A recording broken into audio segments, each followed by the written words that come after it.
mengucapkan salam. Assalamualaikum warahmatullahi wabarakatuh. Waalaikumsalam warahmatullahi wabarakatuh. Siapa yang hadir? Ya. Iya.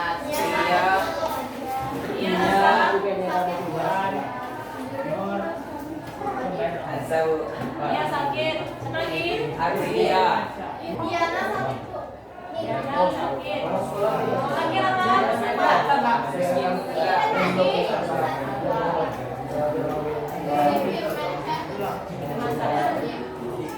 Baiklah, pada pertemuan kali ini kita masuk ke bab baru, yaitu tentang bioteknologi. Nah, apa itu bioteknologi? Ada yang tahu? Apa asal katanya? Asal kata bioteknologi. Terdiri dari kata apa aja? Bio. Bio. Terus teknologi.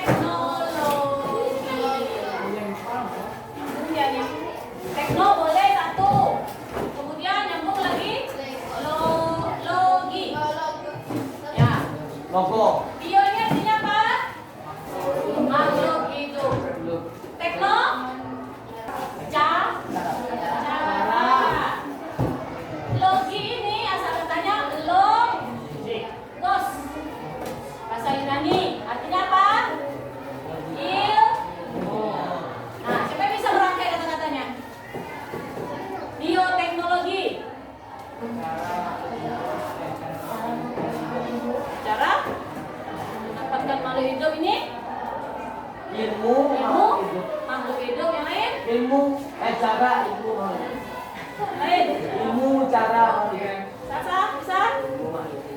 Cara makhluk hidup berilmu. Cara makhluk hidup.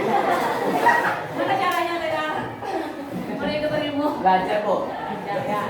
Jadi bioteknologi ini kalau kita jangan mengartikannya itu satu-satu. Ya. Mengartikannya itu kita bagaimana sih kalimatnya itu bagus? Ilmu yang mempelajari tentang bagaimana kita memanfaatkan makhluk hidup. Untuk apa? Untuk apa? Langsung hidup. Untuk Ilmu. kelangsungan hidup. Keren. Karena manusia adalah makhluk yang tidak pernah Apa kok? manusia adalah makhluk yang tidak pernah apa? Tidak pernah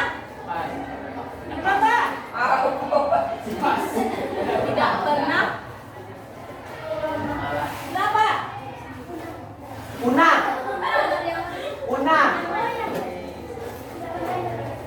Tidak pernah buai. Hebat tuh Bobo. Ada yang puasanya.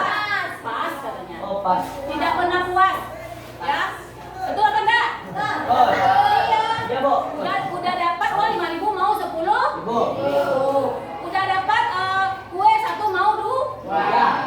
Jadi semuanya ini ilmu ini digunakan untuk apa? Kebutuhan hidup manusia. Nah, kapan bioteknologi ini ada? Apa itu? Apa? Apa itu? Berkembang pesatnya sejak 1857. Tapi adanya sejak kapan?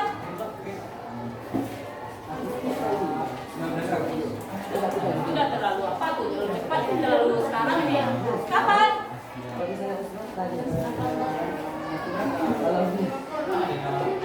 Apa? 1990. Jauh lagi berabad-abad yang lalu bioteknologi itu sudah ada ternyata. Nenek-nenek moyang zaman dahulu hidupnya pada zaman modern enggak? Enggak. Semuanya serba kekurangan, serba terbatas, tapi mereka sudah menggunakan bioteknologi. Ya kan enggak tuh? Apa contohnya? Kalau iya. Apa Bu? Nenek moyang zaman berabad-abad yang lalu, zaman dahulu kala itu ternyata sudah memanfaatkan bioteknologi loh. Ternyata bioteknologi itu bukan sesuatu yang baru di dunia ini. Ya? Iya, pengertiannya tadi ya. Bioteknologi itu sudah ada sejak berabad-abad tahun yang lalu. Siapa yang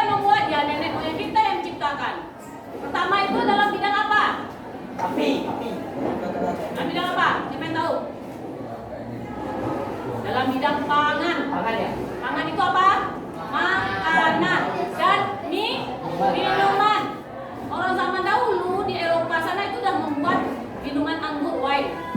Ya. Itu memanfaatkan apa? Bioteknologi itu. Ya. Kemudian kalian pernah makan tempe enggak? Itu hasil bioteknologi apa enggak? Ya. Dari apa bu? Apa namanya bu? Gunakan apa? Gunakan apa?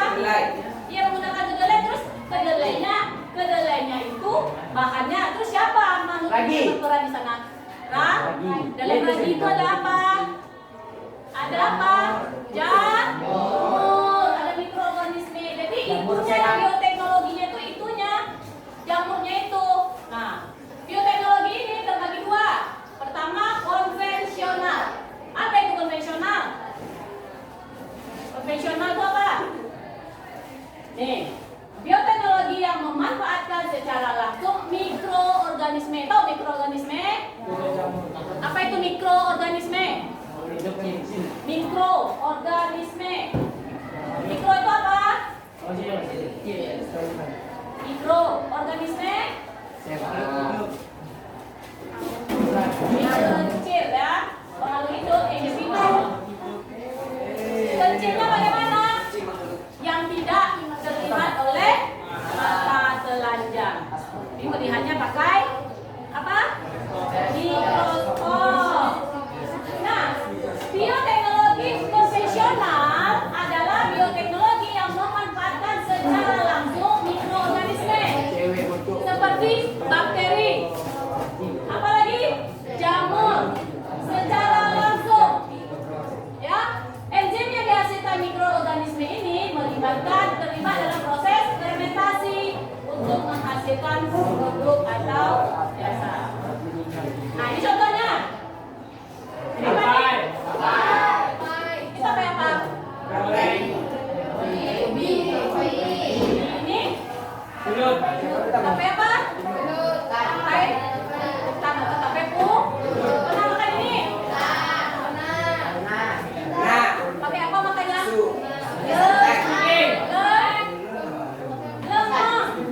Lemang tapai, tahu nggak? Ada orang jual di pasar kaget. Pada saat lebaran juga punya orang tua kalian ada bikin itu. Atau nenek-nenek kalian dulu. Kalau nggak tahu pergi ke pasar kaget cari lemang tapai ada tuh. Nah ini juga. Ini adalah contoh produk bioteknologi apa tadi? Konvensional. Siapa yang terlibat kira-kira dalam ini? Siapa yang terlibat? Apakah ubinya? Siapanya? Ragi. Nah, itulah dia yang bioteknologi. Memanfaatkan baik secara utuh mikroorganisme ataupun sebagian dari mikroorganisme. Itu dia. Kita kembali ke definisinya dulu ya.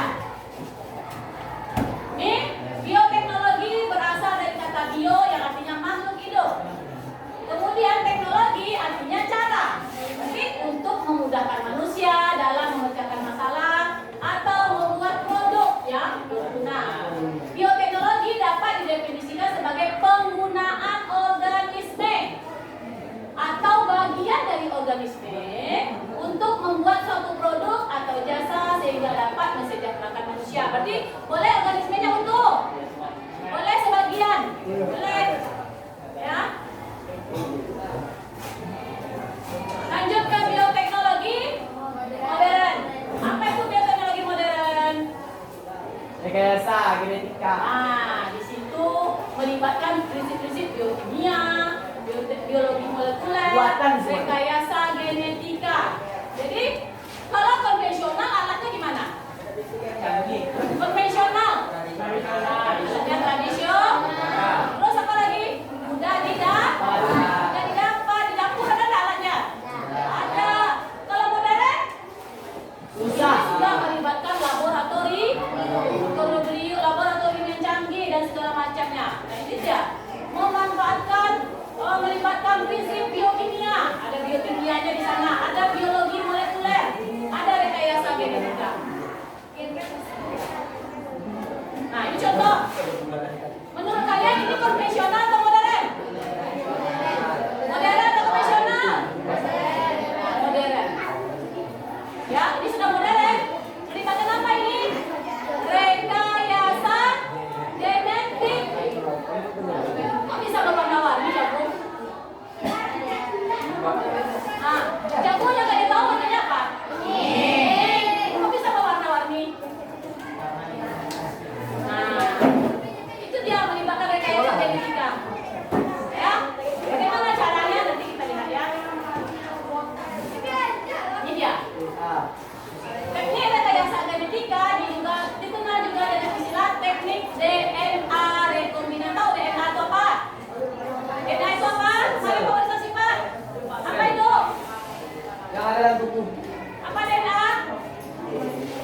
Apa berarti bos?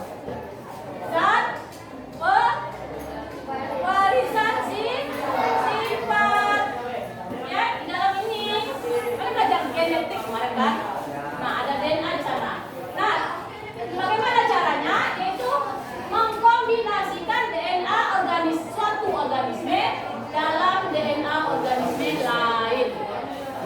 Ya, organisme yang menggunakan bagian gen dari organisme lain di dalam tubuhnya dikenal dengan istilah organisme transgenik. Tumbuhan, hewan, dan materi transgenik tidak hanya digunakan untuk keperluan penelitian, namun juga untuk memenuhi kebutuhan di bidang medis, peternakan, dan pertanian. Masuk ke bioteknologi pangan, macam-macam bioteknologi itu ya. Tadi ada dua macam. Pertama apa? Bioteknologi konvensional. Yang kedua modern. Jenis penggunaannya atau pengolahannya ada dalam bidang pangan. Pangan itu apa? Menghasilkan produk makanan dengan memanfaatkan mikroorganisme.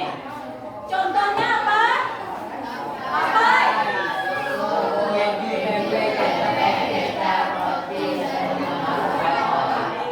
Ada minuman beralkohol sana. Ya, contohnya itu orang Batak dia minum apa? Nah, itu salah satu mikroorganisme penggunaan. Adanya fermentasi di sana. Nah, papai memanfaatkan siapa? Mikroorganisme yang ada dalam ragi. Salah satu mikroorganisme yang berperan dalam pembuatan papai adalah Camil Saccharomyces cerevisiae. Bagaimana bentuknya, Bu? Kalau mau tahu bentuknya, ragi tersebut haluskan di bawah mikros. Jangan kira-kira ragi itu dan papai itu mikroorganisme dalamnya. Ya, kalau dia diletakkan pada tempat tertentu, dia akan berkembang. Kenapa taruh dalam singkong? Jemput pakai itu singkong dulu. Kenapa ditaburkan ragi di sana? Biar jadi fermentasi ya. Nah, ragi itu akan berfermentasi jika ada makanan, ada gula. Dalam singkong ada gula tak? Ada. Singkong itu karbohidrat tak? Karbohidrat itu adalah glukosa itu nasi yang kita makan mengandung glukosa tak? Paku ini minum juga tuh. Nah, ini raginya. Ini dia. Siapa pernah minum yogurt? Semuanya. Tahu dari apa terbuat? Proses fermentasi susu. Ada menurut siapa? Bakteri Lactobacillus bulgaricum dan Streptococcus thermophilus. Nah, ya. Banyak manfaatnya. Ada untuk kulit, proses pencernaan,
sebuah tanaman DNA, yang satu dipotong, disisihkan ke tanaman yang lain, yang satu bibitnya manis, apalagi manis, buahnya manis dan besar, yang satu buahnya kisut dan asam. Yang ini pohonnya subur, kalau ini kerdil, bisa diinikan, diambil dari sini, sisihkan ke situ, ya. Nah, ini dia caranya menghasilkan regenerasi pertumbuhan yang baru. Itu dia. Kemudian, nih, apa dia contohnya nih? Kedelai impor, kedelai lokal dan kedelai impor. Mana yang bagus? Kedelai impor atau lokal? Kenapa lokal? Kenapa lokal? Terus ukurannya di mana? Mana yang bagus? Impor. Besar. Coba kalian lihat beras Thailand dengan beras lokal kita, mana yang besar-besar? Besar dia. Cantik tak? Bagus-bagus tak? Kalau orang kita patah-patah, kalau mereka bagus-bagus cantik-cantik, itu adalah hasil dari rekayasa genetika. Nah ini dia ya, tekniknya ini ada di sini. Kemudian nih, ini contoh apel. Apel organik dengan apel hasil rekayasa genetika. Nih, tadi apa tuh? Tomat ya, tomat lokal dengan tomat hasil rekayasa genetika. Nih apel, apel lokal dengan rekayasa. Nih brokoli dicampur dengan bunga pohon, jadinya kayak gitu. Besar ternyata. Ini digabungin lagi ini, kita jadi ini. Ibu belum pernah lihat nih. Tapi kayaknya mungkin di supermarket besar udah ada nih, yang khusus jual barang-barang impor. Ya. Nih. Apa nih?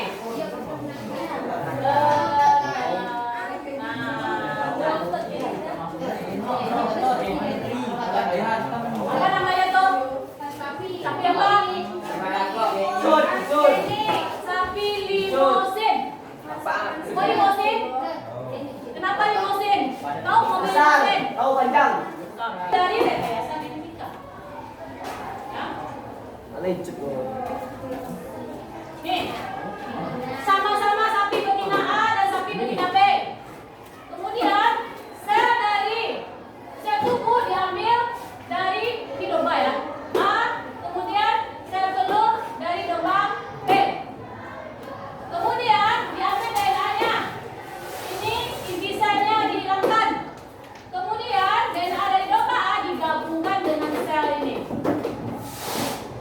Hasilnya ditanamkan ke domba C dan lahirlah domba yang ini dikawinkan, kemudian hasilnya itu disuntikkan ke domba yang lain dan menghasilkan domba yang baru. Apa itu hewan transgenik? Nah, apa dia?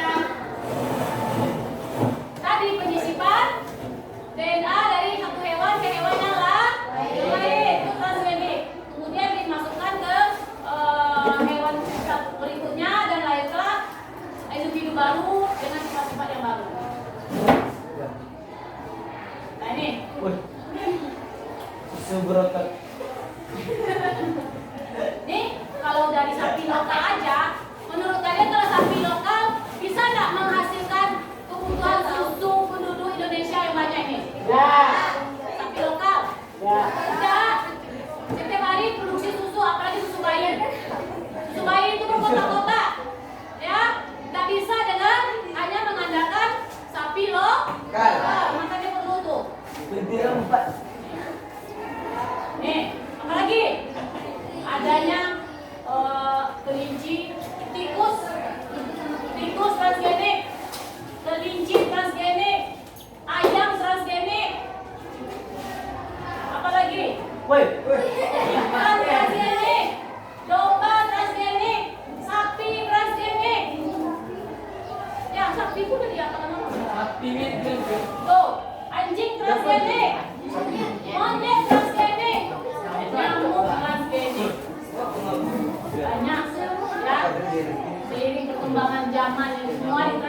orang. Monyet transgender itu pasti Kamu pada dulu. Jadi di masjid ya.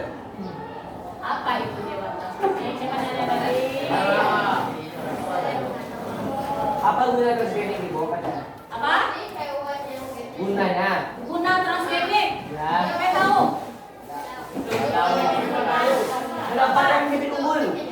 Menciptakan Bibit unggul. bibit unggul. Terus? Ya, bibit unggul. Kalau nyamuk gimana gunanya? Untuk mempunyai nyamuk yang jahat. Nah, bisa jadi untuk membunuh nyamuk yang Lain. lain. Sekarang udah banyak loh nyamuk disebarkan. Ya, Nyamuk hasil dari yang biar nyamuk yang sakit-sakit itu mati untuk semua. mencegah, katanya sih untuk mencegah DBD. Nah, itu gimana menurut kalian? Karena DBD itu meninggal. Disuntik 3 kali itu. DBD. Kemudian dalam bidang Nah, kesehatan, hampir meninggal. Lewat sehari. adanya antibiotik. Apalagi Bagus. antibiotik. Apalagi insulin. Kemudian apalagi vaksin. Juga kemarin heboh vaksin corona. Vaksin yang setiap kita harus disuntik vaksin. Katanya untuk mencegah virus corona. Sampai berapa kali vaksin itu? 3 kali vaksin. Nah apa dalam vaksin itu?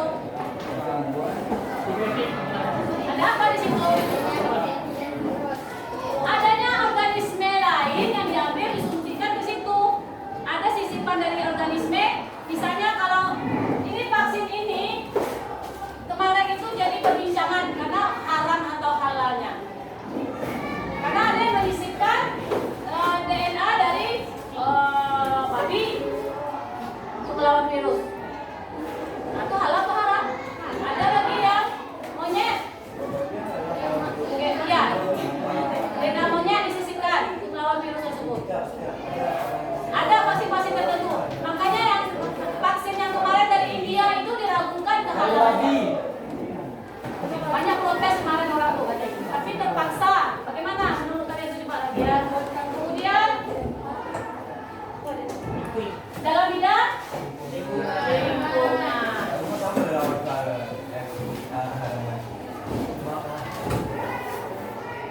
Ini membasmi adanya pencemaran minyak, kemudian digunakan mikroorganisme tertentu untuk mengurai minyak tersebut. Kemudian forensik, tahu forensik?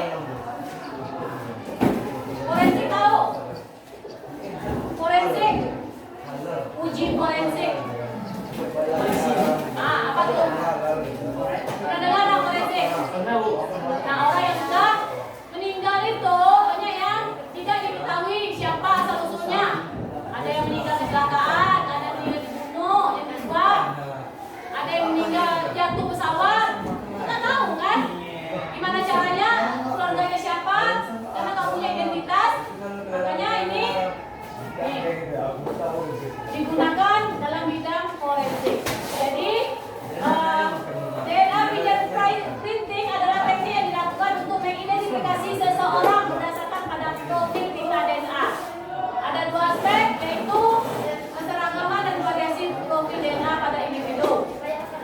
Nah, tekniknya menggunakan tes sidik jari. Dalam tes sidik jari dilakukan pencocokan profil sidik jari seseorang. Sementara itu pada DNA fingerprinting dilakukan pencocokan profil DNA individu. Ini dia. Ini yang pakai sidik jari.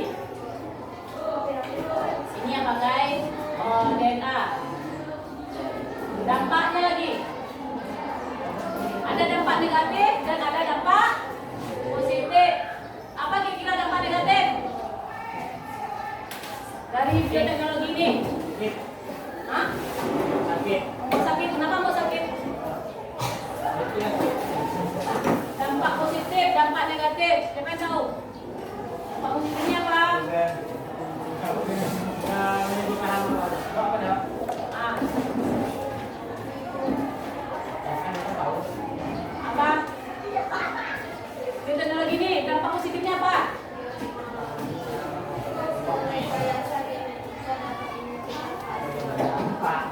positif.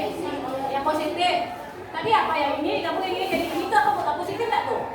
Apa berarti nampaknya? Menghasilkan individu baru. Terus apa positifnya lagi? Menghasilkan tanaman atau hewan yang tahan hama, tanaman. Apa? Meningkatkan kesejahteraan manusia. Terus apa dampak negatifnya? Negatif. Menyingkirkan kelas manfaat. Tahu kelas manfaat itu apa?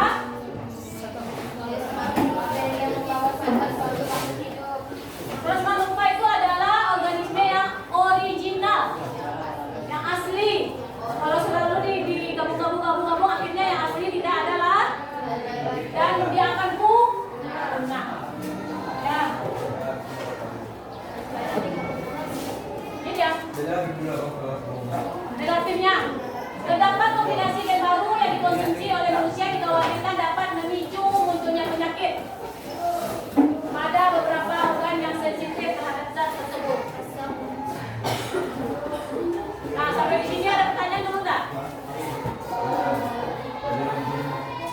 Ada pertanyaan dari pembelajaran kita ini?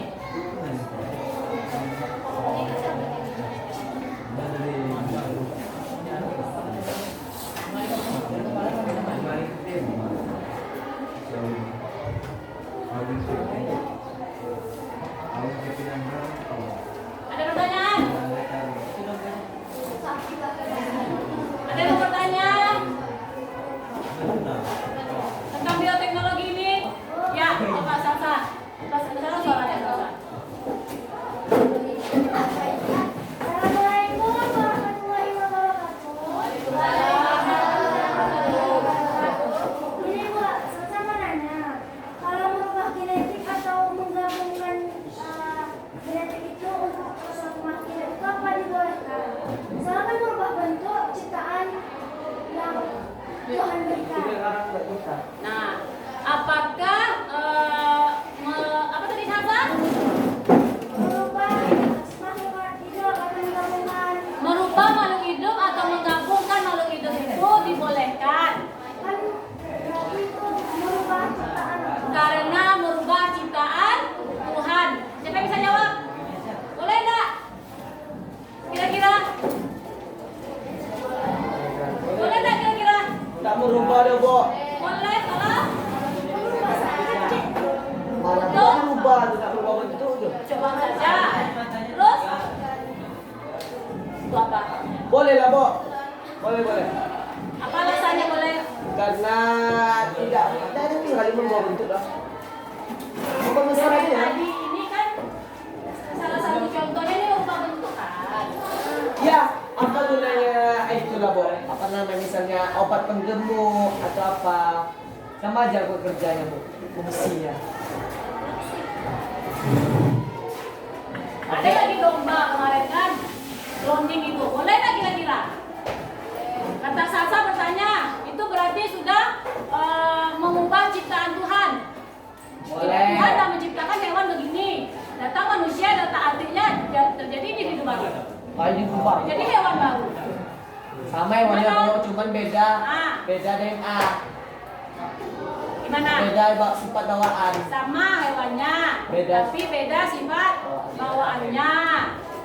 Misalnya tadi yang ini unggul di sini, yang A unggul di sini, yang B unggul yang ini digabungkan. Jadi individu baru yang lebih Lebih unggul unggul. segalanya. Ya. Kata Vega boleh, yang lain boleh nggak? Mana? Selagi enggak kepalanya kambing, bentuknya sapi, selagi itu lah, Bu. Selagi tidak kepalanya kambing, badannya sapi. Iya. Boleh? Boleh, Bu. Itu apa? Itu kambing. Kambing. Sapi. Sapi ya. Salah deh, Bu. Tadi itu bilang Mengubah cipta Tuhan kata Salsa gimana? Nah, kalau dalam Islam gimana?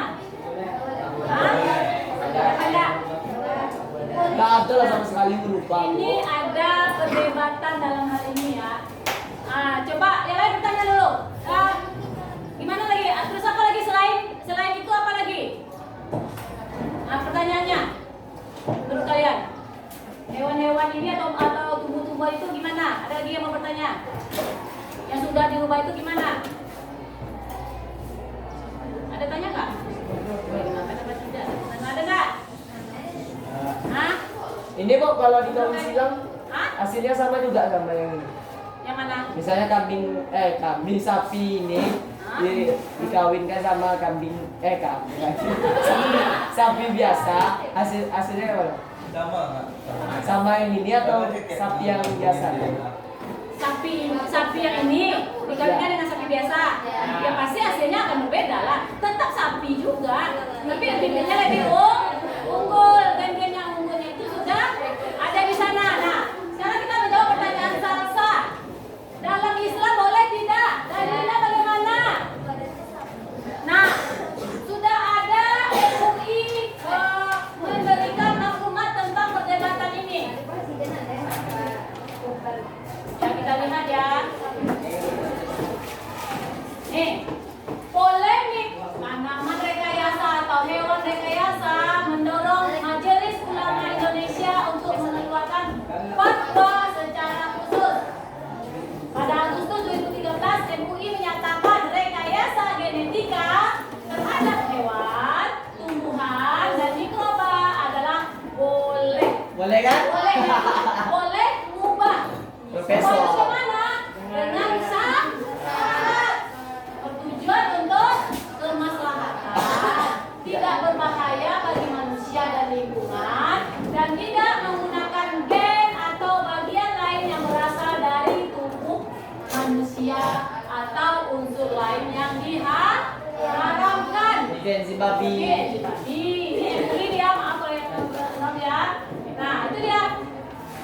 Dan harus mencantumkan label halal. Kan? Alhamdulillah. Dapat Dan ilmu. satu lagi, pertanyaannya, boleh nggak dimakan hasil-hasil rekayasa ini? Boleh. Udah dibolehkan ya. Boleh nggak? Boleh. Asal membawa barang untuk masyarakat kepada tidak membawa. Halal atau haram? Halal. Atau haram? Halal. Rekayasa genetika ini halal atau haram? Halal. Halal, kenapa halal? Karena sudah mendapatkan fatwa dari MUI. Ya, tidak ada unsur-unsur yang diharam. Sepanjang tidak ada unsur-unsur yang diharamkan dari hasil rekayasa tersebut, itu berarti Diperbolehkan. karena pada sejarahnya zaman dahulu, pada zaman Nabi Muhammad sendiri sudah dilakukan bioteknologi ini, sudah ada rekayasa genetika ini. Nih, pada apa?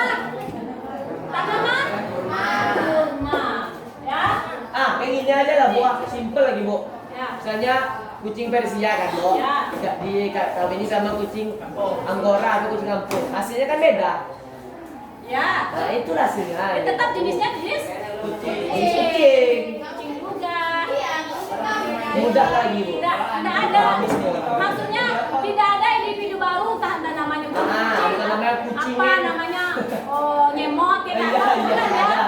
Nah, Ada, dia Bu. tetap Kucing. tapi ya sifat-sifatnya lah ya gabungan dari Ya, dua. Tuh kata Tegar. Nah, pada zaman Rasulullah sendiri ini pernah, pada zaman ini kurma ini pernah ya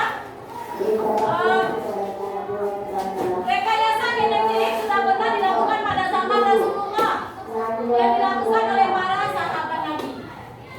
Di antara buktinya adalah hadis dari Anas tentang mengawinkan kurma. Suatu ketika Nabi SAW melewati sahabatnya yang sedang mengawinkan kurma. Lalu beliau bertanya, apa ini? Para sahabat menjawab, dengan begini kurma jadi lebih baik wahai Rasulullah. Ya, beliau SAW lalu bersabda, seandainya kalian tidak melakukan seperti itu pun, niscaya kurma tetaplah bagus. Setelah beliau berkata seperti itu, para sahabat tidak mengawinkan kurma tersebut sehingga kualitas kurma menjadi jelek. Jeleknya karena dikawinkan. Lalu Nabi, kenapa kurma ini jelek seperti ini? Kata mereka, wahai Rasul, engkau telah berkata kepada kita begini dan begitu. Kemudian beliau bersabda, kamu lebih mengerti urusan duniamu. Berarti apa kepentingan, selagi untuk kepentingan kemaslahatan orang banyak itu Boleh. boleh. Untuk kemakmuran orang itu. Ya, karena kalau kita hanya mengandalkan produk-produk lokal itu berarti tanpa adanya sentuhan teknologi yang modern, bioteknologi. Biasanya produk-produk lokal itu kayak misalnya tomatnya kecil, rasanya asam, ya. Kemudian dikawinkan lagi, disilangkan lagi. Tomat Medan itu asli tak tuh, lokal tak tuh? Dibandingkan tomat kampung. Ada tomat kampung, ada tomat Medan. Iya, tomat Medan apa? Tomat Medan itu seminggu di luar pun dia tahan, nggak busuk dia. Coba tomat kampung, bentar aja dah hisut dia. Airnya pun lebih banyak. Kalau tomat Medan ya lebih kering. Berarti boleh sepanjang untuk Tomat Medan lebih enak dimakan. apa? Bermanfaat untuk manusia dan tidak mengandung unsur yang haram. Ada pertanyaan lain tentang bioteknologi ini? Ada yang mau bertanya? Menurut kalian pembelajaran hari ini? Ada dapat ilmu baru enggak? Ada. Semoga bermanfaat karena hari Senin depan kita akan merancang produk bioteknologinya dan Kamis depannya membuat yang sudah dirancang. Ya. Demikian dari Ibu. Semoga bermanfaat. Ibu diberikan. Wassalamualaikum warahmatullahi wabarakatuh. Ketua silakan siapkan. Siap. Siap. Gerak. Sudah kita belajar. Mari kita berdoa. Berdoa mulai.